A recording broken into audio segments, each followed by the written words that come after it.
Albishirinku ƴan uwana, na ajiye number da ake bi na ina tura update in full. Qur'ani kun ga tselan Sadiya Haruna. Kus ga gashi, kayan tsantsani ina wanka Sadiya. Arna ne da ya shiga gaban nawa. Arna ne tunda duk zawar zaci otal ita na rantse da izi sa tun Qur'ani sai ta kwana. Sadiya Haruna baki da mutunci. Na rantse da girman Allah ko ubanki ruwa ma asirin na ko asirin na ruwa ma ubanki bai kamata ba a cikin haka. Wai ki daga baki ce wai ni na ga miki da kaina wai ana ci na. A ina Zan kunna muku bidiyon a gaban wannan maganar nan tawa inda a rikici yake ta barkewa tsakanin Sadiya Haruna da Hassan Meko, inda Sadiya Haruna take sake update ɗin Hassan Meko a wato live ɗinta da ke TikTok. Shi menene ra'ayinku a game da wannan abubuwa da suke yi, duba da yanayin yadda suke ta yaɗa tsiraicinsu a kafafen sada zumunta? Wannan na nuna cewa ƙwarai da gaske ba fa tunanin mutuwa suke ba, duniya ce a gabansu. Za mu so da ku faɗa mana ra'ayoyinku, barin kunna ku ji irin dambarwa da ake. Allah ya isa kuma ya shiga jerin makiyanan da zan dinga zabarbada musu hasbunallah wallahi tallahi. Duk abin da kake nema na ni da shi, duk sharrin da kake so ka sa ni da masoyana da iyayena, bijahi rasulullah bala'in zai koma kanka. Haka na faɗa a live stream ɗina. Albishirinku ƴan uwana, na ajiye number da ake bi na ina tura update in full, sai ya biyo ni ta update, ta number update. Yace Sayyada Sadiya Haruna, na ga live ɗinki, na ji addu'an da kika mana, na san karshen in kika je ka ba suna na sorry, dan Allah ki yafe min. Ni ne nan na tura ma dan Daudu na Niger mai rubabban takashi, ga receipt ga payments ɗin da ya min. Ni kuma nayi haka ne saboda mahaifiyata bata da lafiya asibiti. Dan Allah Sayyada ki yafe min, kar in mutu da hakkinki. Tani nace na yafe mishi. Duk mutumin da zai maka laifi yayi realizing, yayi admitting the fact that yes he wronged you, har idan yazo neman yafiya, ni a gani na, a tunani na, dole ka yafe mishi, saboda mu ma masu zanubi ne a gurin ubangiji, sannan muna masa laifi, muna sanya yafe mana laifukan mu. Nace babana ko karya kai da iyayenka ba su da lafiya, ina darajar iyaye, na yafe maka duniya da lahira. Kuma kudi babana ka ci banza. Dan Daudu mai rubabban takashi, how market? Daman baka shirya ba, ka fito kake nemo na da rigima? Sorry, na manta da mutane biyu. Sai kuma ex-wife na G-Fresh mai baki kamar durin kaza. Na gani da ido na don uwarki. Kin je kin sa a status ɗinki kina jin daɗi. Sannan kin bi mijina kin ce mishi hello baby. Wato tsammanin ki an gan update din Sayyada Sadiya Haruna zai wurgar da ita sai a koma? To bari in gaya miki, idan kika ce za ki shiga sabga ta ban shiga naki ba, kika kuskura na sa miki question mark, na lahira sai ya fi ki jin daɗi. Na gama da wannan part. Sai kuma part ɗin Daddy Lola. Babu wanda bai san Daddy Lola makiyina bane, amma wai ni ne na gani Daddy Lola da bakinsa. Daddy Lola yana defending ɗina, yana cewa ba ni bane. Gaskiya Daddy Lola ba zan mu oye maka ba, you made me speechless. Ka san dai kai makiyina ne ba? Ka san bana kaunar ka, baka kaunata? Amma Daddy Lola, yau din nan, despite the fact that you did not acknowledge the pain you caused in my life by bullying me for so many years on social media, Daddy Lola, I forgive you for this.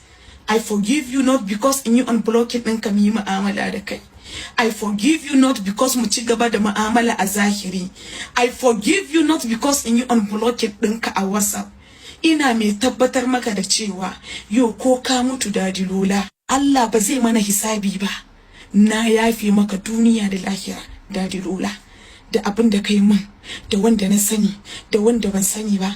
Kai Daddy Lola, da wanda za ka yi a gaba, na yafe maka. Ubangiji Allah ya yafe mana laifuffukan mu gabaki daya. Ubangiji Allah ya sa da ni da ƴan uwa musulmai da suke kallon bidiyon nan mu yi tabbataccen tuba kafin mu koma zuwa ga Rabbana. Sannan duk wanda bai gan wannan bidiyon ba ya ce min sai ya da send update a comment section, zan tura mishi. Amma ka tabbata ka bi wannan number da na saka a kasan wannan post da kake kallo, number WhatsApp ina ne, ka yi min magana zan tura maka update din. Idan ka gani zaka iya ka zo nan ka tantance ni ce ko ba ni ba. Amma kada ka manta ka danna sai ya da send update a comment section and I'll send it to you. Kana so kai fada da ni to watan cin uwarka ya zo. Wallahi duk mutumin da ya taba ni watan downfall din shi ya zo kenan. Ka fita sabga na bana tsoron ka. Zamu yi ta kare ni da kai. Kulla kan da nake yi ba girma na bane shi yasa. Kulluwan ma ba wai ka fi karfin ta ba. Ita ma girman ta in take duba. Shege wawa kazami. Wa yake tsoron ka?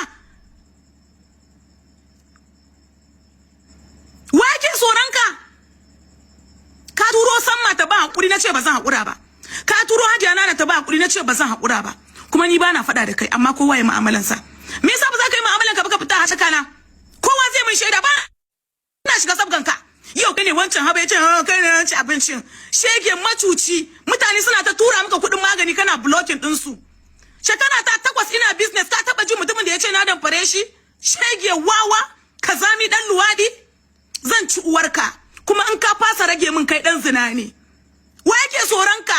Kaskantaccen dan Daudu wa zai kula ka?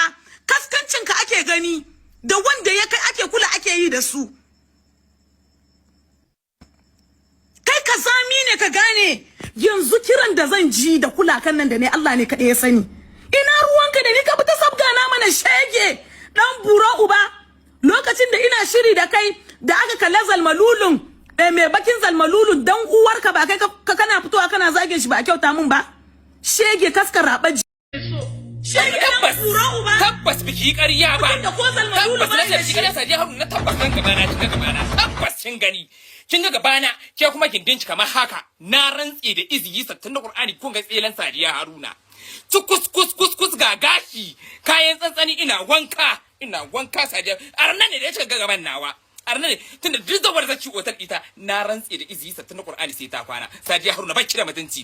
Na rantsi da girman Allah ko ubanki ruwa ma asirin na ko asirin na ruwa ma ubanki bai kamata ba a cikin haka. Wai ki daga baki ce wai ni na ga miki da kaina wai ana tina. A ina na ga miki? A ina na ga miki? Nan dan ubanki mun tayi gidanku a kwantar ki kai na rantsi da izi sattin na Qur'ani har yaro na ni ina iya kira ga muku gaskiya. Baban tetar ruwan babu wando. Gindin nashi haka gaban babanta dan yiki. Allah tsine ma Haruna mai shan giya. Allah tsine ma Haruna mai shan giya. Haruna mai shan giya ko Allah tsine. Jama'a ga labari da dumi-dumanta na samo muku tun daga Nijar. Bari in karanta muku kuje. Mami Nijar ta ce mini sai ya da Sadiya Haruna bai kamata kina ba mu wannan shashashen ansa ba ko ki fada da shi.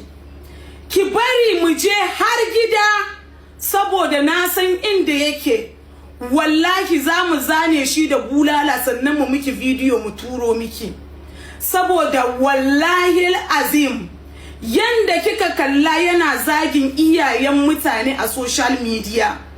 Bayi da iyaye ne, bayi da uwa balantana uba, shi yasa bai san darajar su ba. A gidan marayu ya tashi. Sanadiyan da ya bar gidan marayu shine an kama shi yana kwakule ta kashin namiji dan uwansa. Shi yasa aka kore shi. Wannan Husainin sa da yake ce Husaini ne, ba Husainin sa bane.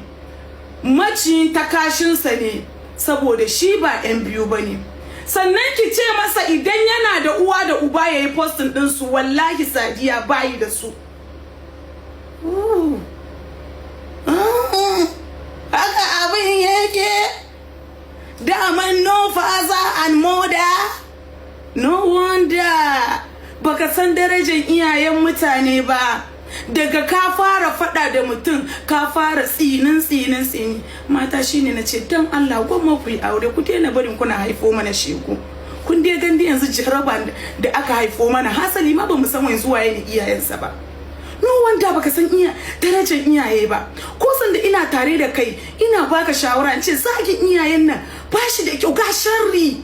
Allah sarki, ashe shi fa idan kuka bar shi yana da fans irin wayannan matan da yake musu maula. To bari in gaya maka, idan na san babu ma wanda zai iya gaya maka sai ni. Wallahi wayannan matan da kake musu maula kake ifo a kansu, they no send you. Sun dauke ka a matsayin kare. Ka san kare? Wu haka suka dauke ka. Idan wani ya taba su a TikTok, to suna da tsinanne kare da zai zo yayi haushi. A wannan matsayin fa kake dabba, jaki, alade, kazani. Na ji wani screen recording ɗinka wai ka ce wai kai ka je Maiduguri in lashe ka? Ai kai ba za ka je Maiduguri ba. Shege wawa dan gwilan asara. Look at me. In ma a ce Sadiya tana lashe maza, kai kana tunanin you are among the maza da zan lashe? Baka ganka bane? Ka san kifi busheshe shanye rana? Ka san me shanye rana? Irin busassun kifin nan? Ai ni bari in gaya maka. Tun kai da bakinka ka ce min ana da gargaza ta kashinka, nan na sallama wa lamarinka. Idan kuna neman manipulator mai fuska biyu, to ku samu wannan tsinannen dan daudu mai rubabban ta kashi. Dan iska ne kuna kallon shi ga raini, to shi yasa ina son ni da shi mu yi ta kare. Wa'annan habaice da wa'annan sokana na da yake yi, mutane da dama suna tunanin kamar nayi wata mu'amalan sirri ne da shi, bana so in tanka mishi saboda kar ya tona min asiri. To albishirinku, ban yi wata mu'amalan sirri da wannan tsinanne ga falallen dan daudu da ake cin takashin sa ba. Bani da wani abin da nake da shi a gurinsa, ban bar kura ba a mu'amala na ni da shi. Shi yasa kuka kalla na zo na mayar mishi da martani, amma ba wai dan ya kai ba. Ba ka ce zaka tona min asiri ba. Na ga wani a comment section ya ce kai baka da voice ne? You know get voice? Baka da update din Sadiya ne? Bai da komi jama'a. A wannan tsinin da zagin iyaye da sharracar a hakan za a kare faɗan. Kar ma ku kai da nisa. A hakan za a kare faɗan. Da wannan tsini da zagin iyaye da sharri karuwa bai, na daɗa jin wannan sunan. Mace kyakkyawa ma kamar nin ba a kira ni karuwa ba, ai zan je in tambaya. Yes, that is our nickname mu mata. Dan iska wawa ya rasa abun faɗa sai kame da zagin iyaye. Ashe dai shege ne, my love, ka shigo? Ashe mutumin ka shege ne, bai san uwa, bai da uba ma balanta ne uwa. Allah, wani mutumin da ake cin shi wai an ci zai ci abinci. Shi yasa bai san darajar iyaye mutum ba. Abu kaɗan ma love sai ka ce tsinin. Shege. A ce sai an ci ka sannan za ka ci abinci. A'a my love, kar ka faɗa wannan magana, ka bar ni in faɗa. Haki ba kyau. Haki ba kyau, ka bar ni da ya gaya min. Wallahi tun farko da gan shi, wallahi ganin farko na san ci ana cin shi. Wallahi ni da bakin shi ya gaya min. To ai ni ba yanda za a yi ma wai wanda ake cin shi. Wai wanda ake cin shi, amma ya faɗa. Iska. Jama'a bai fa kayan kula shi ba, bai ma kai po, kai ma kun san bai kai ba. Amma babu ɗan raini, ɗan rashin kunya, ɗan tijara a wannan platform ɗin nan sama da shi da ake gani wai ana tsoron shi. To shi yasa ne clearing ɗin doubt ɗin wasu da kuke tunanin haka. Ne clear ɗin doubt ɗin sa shi ma. Ai kun yi kuskure da kuka tara masa followers. Babban kuskuren da ke da Khadija mai numfashi da kuka tara masa followers. Kun yi kuskure da kuka tara masa followers. Ba shi da wani abu na zagin nan a tsinin zai kare. Ni kuma kun san I am a business woman. I have something doing. Ke ba karamin mace bace ba. So, get lost dan Daudu. Ke ba karamin mace bace. Na ji tarihin ka kai shege ne, baka da uwa baka da uba, shi yasa baka san darajar iyayen mutane ba. Ke ba karamin mace bace a Najeriya. Wallahi. Tell them again my love. Hype me. Ke ba karamin mace bace a Najeriya, ba wai maganar arewa ba. Ba maganar arewa bane ba. Yar da take shirin miliyan 200 tana gina gida. Dan umarin uwarku. Da fatan kun ji irin dambarwa da kuma rigima da suke ta yi a kafafen sada zumunta, inda ake ta ɗora update a kan TikTok. Shin menene ra'ayinku game da abubuwan da ake yi? Za mu so da ku faɗa mana. Sannan ku danna mana subscribing da alamar ƙararrawa da za mu ci gaba da kawo muku labaruka daban-daban. Abin da ya shafi wato kane, TikTok da masu sauransu. Kada ku manta ku shiya.